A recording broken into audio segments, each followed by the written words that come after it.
بسم الله الرحمن الرحیم.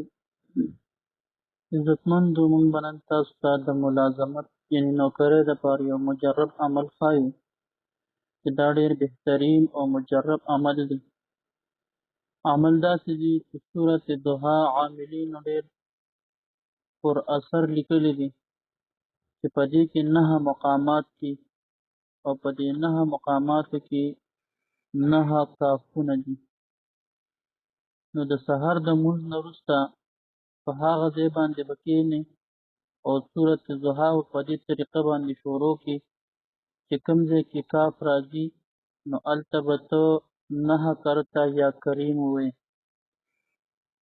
نو سورت ضحا به شروع کړي والضحا واللیل اذا سجا ما ودعک، نو دې ځای کې به یا کریمو یا کریمو یا کریمو 9 کرته ووایي.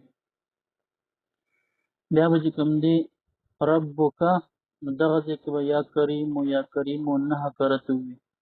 وللآخرة خیر لک، بیا به دې ځای کې 9 کرته یا کریمو یا کریمو ووایي. دغه رنګې تسلسل سره به په 9 کرته کې 9 ځایونو کې 9 کرته یا کریمو یا کریمو ووایي.